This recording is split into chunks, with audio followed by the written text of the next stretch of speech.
এমন একটা পরিস্থিতিতে নিয়ে যাওয়া হয়েছে যেটা এই শিক্ষা প্রতিষ্ঠানের জন্য খুবই কলঙ্কের একটা অধ্যায়। আমরা আমাদের এই ব্যাপারে আমরা দৃঢ় প্রতিজ্ঞ যে আমরা এই ছাত্র নামধারী যারা সন্ত্রাসী তাদের খুঁজে বের করে তাদেরকে কঠিন শাস্তির আওতায় এনে শাস্তি নিশ্চিত করা না পর্যন্ত আমরা আমাদের এই অবস্থান আমরা রাখবো। এ ব্যাপারে আমরা দৃঢ় প্রতিজ্ঞ। দর্শক, আমি এই মুহূর্তে দাঁড়িয়ে আছি রাজশাহী বিশ্ববিদ্যালয়ের বুদ্ধিজীবী চত্বর। আমরা এখানে এসে দেখতে পেয়েছি যে শিক্ষক কর্মচারী কর্মকর্তারা তারা কিন্তু অনির্দিষ্টকালীনের জন্য ধর্মঘট ডেকেছে। আমরা এখানে কথা বলবো একজন সরাসরি শিক্ষকের সাথে। আপনি বলবেন যে আসলে আপনাদের দাবি দেওয়া কি? আমাদের দাবি একদম পরিষ্কার। গত 20 তারিখ বিকালে আমাদের উপাচার্য, নির্বাচন কমিশনার, প্রক্টর সহ অনেক শিক্ষক কর্মকর্তা কর্মচারী মানসিক এবং শারীরিকভাবে তাদের লাঞ্ছিত করা হয়েছে। এবং লাঞ্ছিত শুধু না, তাদের বিভিন্ন কর্মকাণ্ডের দ্বারা তাদের এমন একটা পরিস্থিতিতে নিয়ে যাওয়া হয়েছে যেটা এই শিক্ষা প্রতিষ্ঠানের জন্য খুবই কলঙ্কের একটা অধ্যায়। তো আমরা শিক্ষক সমাজ এবং এখানকার কর্মকর্তা কর্মচারীরা এর একটা সুষ্ঠু বিচার আমরা আশা করছি। এই বিচার যদি, এর শাস্তি যদি না নেওয়া হয়, এখানে আসলে আপনারা তো জানেন এটা একটা শিক্ষা প্রতিষ্ঠান। এখানে ছাত্ররা এখানকার মূল অংশ, তাদের সেবা আমরা দিব আন্তরিকভাবে এবং তারাও আমাদের সাথে অনেক আন্তরিকভাবে চলাফেরা করবে। শিক্ষা দান, গবেষণা এগুলো চলমান থাকবে। কিন্তু আমরা এই যতক্ষণ পর্যন্ত তাদের কোনো শাস্তির আওতায় না নেওয়া হচ্ছে, আমরা কোনোভাবেই আমরা আমাদের কর্মে ফিরে যাব না। এটা যদি আজকেই যদি আমাদের প্রশাসন এ ব্যাপারে কোনো দৃশ্যমান কোনো ব্যবস্থা নেন, আমাদের যারা এখানে আন্দোলনকারী সাথে সাথে আমরা আমাদের কাজে ফিরে যাব। ধন্যবাদ আপনাকে। আপনারা শুনছিলেন এখানকার কর্মচারী কর্মকর্তা, তারা কিন্তু বলছে যে যতদিন পর্যন্ত যারা দুষ্কৃতিকারী তাদের আইনের আওতায় না এনে শাস্তি না দেওয়া হবে, ততদিন পর্যন্ত তারা কিন্তু নিজ নিজ কর্মে ফিরে যাবে না।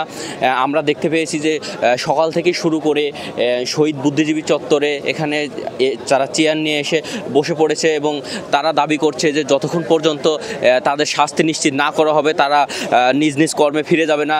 আমরা দেখতে পেয়েছি যে গতকালকে যে আগামী 25 তারিখে যেই রাকসু নির্বাচন হওয়ার কথা ছিল, সেটিও কিন্তু শিক্ষার্থীদের আসলে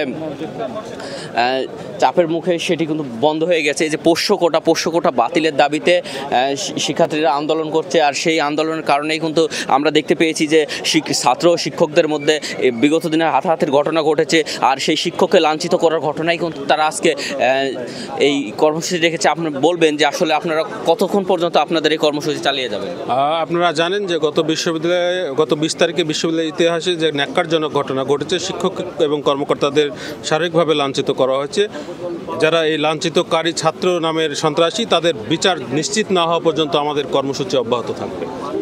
শুনছিলেন একজন বলছে তাদের যে অনির্দিষ্টকালীনের জন্য তারা এই কর্মসূচি রেখেছে। আমরা কথা বলবো আরও একজনের সঙ্গে।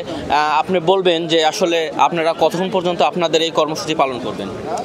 আমরা তো এটা আমাদের আন্দোলনের মধ্যে আমরা দৃঢ় প্রতিজ্ঞ আছি যে যেহেতু আমাদের সর্বোচ্চ আঘাত এসেছে, এটা আমাদের বারবারই এই আঘাত 1953 সালে এই বিশ্ববিদ্যালয় প্রতিষ্ঠা হওয়ার পর বহুবার এরকম আঘাত এসেছে। এটা তদন্ত কমিটি হয়, তদন্ত কমিটি আলোর মুখ দেখে না।